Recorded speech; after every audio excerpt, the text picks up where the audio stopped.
Hello students, कैसे हैं आप सब। आई होप आप सब ठीक होंगे। तो आपने सबने सुन ही लिया होगा कि नीट का जो सिलेबस है वो अपडेट हो गया है। तो स्वागत करता हूं मैं आपका अकाउंट्स पिलानी यूट्यूब चैनल पे। तो आज हम वही डिस्कस करेंगे कि केमिस्ट्री का सिलेबस डिस्कस करने जा रहे हैं। जैसे कि केमिस्ट्री के 3 पार्ट होते हैं, फिजिकल, केमिस्ट, ऑर्गेनिक और इनऑर्गेनिक। तो एक एक करके हम डिस्कस करेंगे कि किस पार्ट में क्या सिलेबस डिलीट हुआ और किस पार्ट में क्या सिलेबस ऐड हुआ है। तो सबसे पहले शुरू करते हैं फिजिकल केमिस्ट्री से। और फिजिकल केमिस्ट्री में जब आप 11th क्लास में होते हो तो फर्स्ट चैप्टर पढ़ते हो, some basic concept of chemistry. तो पहला चैप्टर है, इसे बोलते हैं मोल कंसेप्ट भी बोल देते हैं। और जो डिलीट हुआ है, वैसे डिलीट कुछ भी नहीं हुआ है और ना कुछ ऐड हुआ है। तो ये आपका चैप्टर यूं का ही हुआ है, जो आपको पहले पढ़ते थे वैसे ही आपको ये वाला चैप्टर पढ़ना है। उसके बाद एटॉमिक स्ट्रक्चर चैप्टर आता है। एटॉमिक स्ट्रक्चर में जो डिलीट हुआ है वो कुछ भी नहीं हुआ है। और ऐड क्या हुआ है?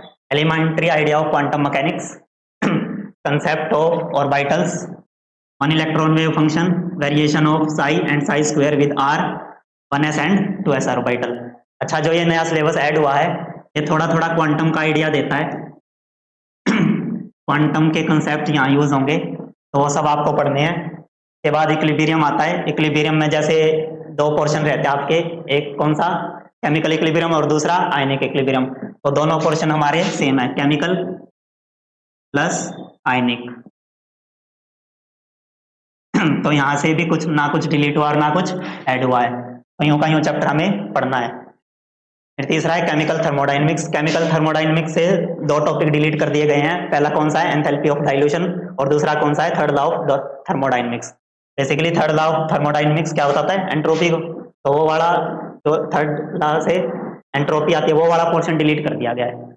ऐसा है कि जो थर्ड लॉ वाला पोर्शन है वो हम बेसिकली स्टैटिकल में पढ़ते हैं, तो वो आपके सिलेबस का पार्ट नहीं है, ये वो क्या कर दिया है? रिमूव कर दिया उसको। उसके बाद स्टेट ऑफ मैटर्स, क्या यहाँ जो कंप्लीट चैप्टर को क्या कर दिया गया है? डिलीट कर दिया गया है। बेसिकली उन्होंने कंप्लीट चैप्टर को डिलीट तो कर दिया है, बट ये बेवकूफ बनाने वाली बात है। जब तक आप स्टेट्स ऑफ मैटर में गैसियस स्टेट्स के बारे में नहीं पढ़ोगे, गैसियस स्टेट्स में आइडियल गैस की इक्वेशन और उसके ग्राफ का आइडिया नहीं होगा, तो आप थर्मोडाइनमिक्स में जो कंसेप्ट है वो उनको अप्लाई नहीं कर पाओगे, और उनको अप्लाई नहीं कर पाओगे तो आपके क्वेश्चन नहीं हो पाएंगे। तो इसलिए स्टेट्स ऑफ मैटर मैं तो कहूंगा कि पढ़ना ही है, ये जैसे आप पढ़ते थे वैसे इसको पढ़ना है।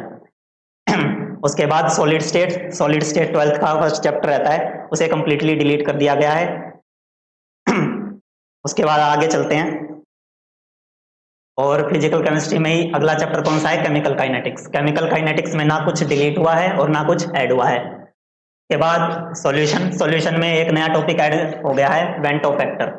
उसकी क्या पढ़नी है? सिग्निफिकेंस। वेंटो फैक्टर क्या होता है हमारा? आई।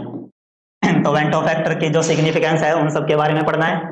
रेडॉक्स रिएक्शन और इलेक्ट्रोकेमिस्ट्री, जैसे कि इलेक्ट्रोकेमिस्ट्री और रेडॉक्स के कंसेप्ट क्या है? इंटरमिक्स वाले कंसेप्ट है, तो दोनों को एक ही साथ कंबाइन कर दिया गया है। और इसमें से डिलीटेड पोर्शन क्या है? कोरोजन को हटा दिया गया है और ऐड कुछ नहीं हुआ है। उसके बाद हाँ, सबसे मेन पोर्शन है न्यूली एडिड पोर्शन। ऐड क्या हुआ है? Practical chemistry. प्रैक्टिकल केमिस्ट्री, जैसे कि प्रैक्टिकल केमिस्ट्री की जब भी बात करते हैं तो प्रैक्टिकल केमिस्ट्री को ऐड करना बहुत जरूरी था, क्योंकि प्रैक्टिकल नॉलेज होनी बहुत जरूरी है। क्योंकि लैब में जो एक्सपेरिमेंट्स होते हैं और जो थ्योरेटिकल केमिस्ट्री होती है, दोनों में बहुत बड़ा डिफरेंस रहता है। और बच्चों को थ्योरेटिकल नॉलेज तो बहुत ज्यादा रहती है, बट उनको प्रैक्टिकल नॉलेज नहीं रहती। तो इस बार एनएमसी ने क्या कर दिया है कि प्रैक्टिकल केमिस्ट्री को भी ऐड किया, ताकि उनकी प्रैक्टिकल नॉलेज भी पढ़ाई जा सके। तो प्रैक्टिकल के लिए ये सारे टॉपिक ऐड हुए हैं। Chemistry involve in titrimetric exercise, acid base, use of indicator, oxalic acid versus potassium permanganate, Mohr salt versus केमेनोफोर। In principle involved in experiments, enthalpy of solution of copper sulfate, enthalpy of neutralization of strong acid and strong base, preparation of lyophilic and lyophobic salt, और kinetic study of reaction of iodide and with hydrogen peroxide at room temperature।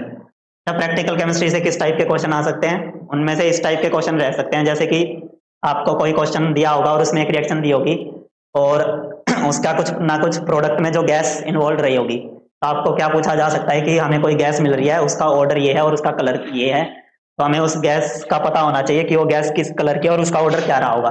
तो इस तरीके से आपसे question पूछे जा सकते हैं। के बाद इनऑर्गेनिक केमिस्ट्री की बात करते हैं। इनऑर्गेनिक केमिस्ट्री का सबसे बेसिक चैप्टर, जैसे कि पीरियोडिक प्रॉपर्टी,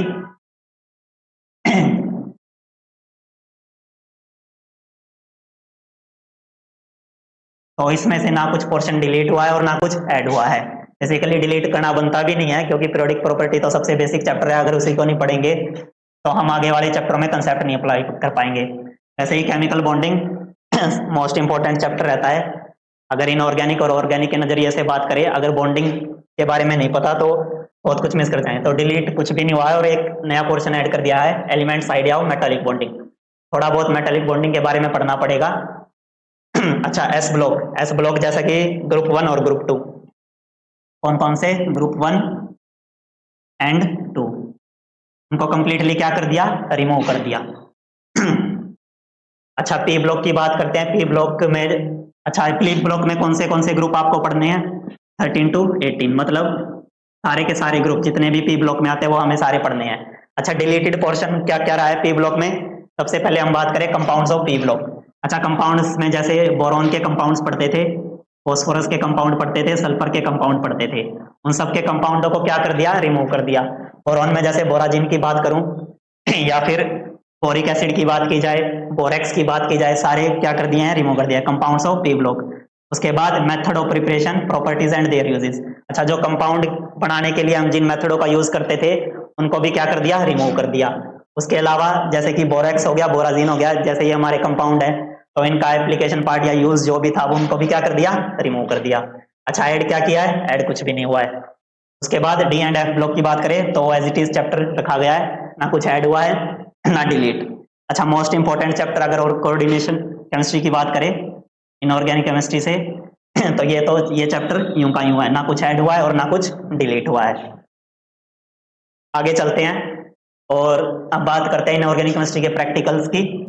तो प्रैक्टिकल्स में की बात करने से पहले हाइड्रोजन, हाँ हाइड्रोजन को पूरी तरह से रिमूव कर दिया गया है, हाइड्रोजन अब नहीं पढ़ना। के बाद प्रैक्टिकल केमिस्ट्री में हमारे पास है chemistry involve in preparation of the following organic compounds, जैसे कि मोहर सोल्ट, पोटाश अलम, इन सब की प्रिपरेशन के बारे में पढ़ना है। केमिकल प्रॉपर्टीज इन क्वालिटेटिव सॉल्ट एनालिसिस। अच्छा, सोल्ट की बात करते हैं, जैसे कि NaCl हो गया हमारा सोल्ट, या फिर सिल्वर कार्बोनेट, वो भी हमारा सोल्ट है। तो जितने भी तरह के सोल्ट होते हैं उनकी क्वालिटेटिव एनालिसिस के बारे में पढ़ना है। तो प्रैक्टिकल केमिस्ट्री में उन सब के टेस्ट वगैरह जैसे जो लैब में करते हैं, ये डिटेक्ट करने के लिए इसमें किस सॉल्ट का आयन प्रेजेंट है, तो वो सब चीजें हमें पढ़नी पड़ेंगी। अच्छा, कैटायन में कौन कौन से सॉल्ट यूज होंगे, lead, copper, aluminium, iron, zinc, nickel, calcium, barium, magnesium और अमोनियम, इन सब के जो भी सॉल्ट बनते हैं कैटायंस के, वो मेनली हमें पढ़ने हैं। एनायंस में हमें क्या क्या पढ़ना है, कार्बोनेट के सॉल्ट, सल्फाइड के सॉल्ट, सल्फेट के, नाइट्रेट के, क्लोराइड के और ब्रोमाइड, आयोडाइड, ये सारे कैसे सॉल्ट होते हैं। इनसॉल्युबल सॉल्ट को क्या कर दिया, एक्सक्लूड कर दिया। सॉल्ट दो तरह के होते हैं, सोल्यूबल और इनसॉल्युबल। सोल्यूबल कौन से, जो कंप्लीटली डिसोसिएट हो जाते हैं, और इनसॉल्युबल जो कंप्लीटली डिसोसिएट नहीं होते। तो जो कंप्लीटली डिसोसिएट नहीं होंगे उनको क्या बोलते हैं, इनसॉल्युबल सॉल्ट। और इनसॉल्युबल सॉल्ट कैसे हैं, उनको क्या कर दिया गया है, पूरी तरीके से एक्सक्लूडेड करके चलना है, और जो उनके अलावा सोल्यूबल सॉल्ट है उनके बारे में हमें पढ़ना है। ये हो गया हमारा इनऑर्गेनिक केमिस्ट्री का पार्ट। अच्छा, ऑर्गेनिक केमिस्ट्री की बात करते हैं। ऑर्गेनिक केमिस्ट्री का जब आप सिलेबस देखोगे, नया और पुराना ओवरऑल सेम ही मिलेगा। अच्छा, ऑर्गेनिक केमिस्ट्री को सिलेबस को किसी भी चैप्टर को रिमूव करना बनता नहीं है, क्योंकि ऑर्गेनिक केमिस्ट्री एक इंटर रिलेटेड केमिस्ट्री है। अगर एक भी टॉपिक छोड़ोगे तो आप दूसरे से कनेक्ट ही नहीं कर पाओगे, तो उस चीज को हटाने का कोई फायदा नहीं है। हाँ, ऐड कुछ किया जा सकता है नया, क्योंकि अच्छी बात है कि ऐड किया नहीं है, सिर्फ जैसे का वैसा ही रखा है। तो ऑर्गेनिक केमिस्ट्री तो हमें वैसे ही पढ़नी है जैसे हम पढ़ते थे। अच्छा, इसमें ऐड क्या हुआ है, वही प्रैक्टिकल वाला पार्ट, थोड़े बहुत टॉपिक जो छोटे मोटे टॉपिक थे उनको रिमूव कर दिया है। बेसिकली कह नहीं सकते वो ऑर्गेनिक का पार्ट है, इन्वायरमेंटल केमिस्ट्री है, उसको डिलीट कर दिया। पॉलीमर्स वो ऑर्गेनिक का पार्ट नहीं होता है, उसको डिलीट किया गया है। Chemistry in everyday life, everyday life में जो केमिस्ट्री हम पढ़ते थे वो भी डिलीट है। अच्छा, प्रैक्टिकल केमिस्ट्री की बात करें तो प्रैक्टिकल केमिस्ट्री में मेनली क्या है, डिटेक्शन ऑफ एक्स्ट्रा एलिमेंट्स। अच्छा, जो एक्सपेरिमेंट्स होते हैं उनमें जो एक्स्ट्रा एलिमेंट्स रहते हैं, जैसे कि उनकी डिटेक्शन के लिए जो टेस्ट होते हैं उनके बारे में पढ़ना है। नाइट्रोजन है, सल्फर है, हेलोजन है। हेलोजन में कौन कौन आता है, फ्लोरीन, क्लोरीन, ब्रोमीन और आयोडीन, इन सब के बारे में पढ़ना है। ऑर्गेनिक कंपाउंड्स में इनकी डिटेक्शन। अच्छा, detection of following functional group. Functional group hydroxyl यानी OH के बारे में पढ़ेंगे, अल्कोहलिक में, और फिनोलिक। ROH हाइड्रोक्सिल और फिनोलिक के लिए BHOH, इन सब के बारे में पढ़ना है। कार्बोनिल की बात करें तो कार्बोनिल में जैसे कि CHO, इनके टेस्ट पढ़ने हैं। कीटोन COR, इनके टेस्ट पढ़ने हैं। और कार्बोक्सिल, कार्बोक्सिलिक एसिड से आया कार्बोक्सिल, तो एसिड्स के टेस्ट पढ़ने हैं। अमीनो NH2, इन सब के बारे में हमें पढ़ना है। तो इन सब की डिटेक्शन के बारे में डिस्कस करना है। तो ये सब जो सिलेबस था हमने केमिस्ट्री का डिस्कस कर लिया, तीनों पोर्शन का एक एक करके। तो मैंने आपको बता दिया कि क्या पोर्शन डिलीट हुआ है और क्या पोर्शन ऐड हुआ है। Thank you very much.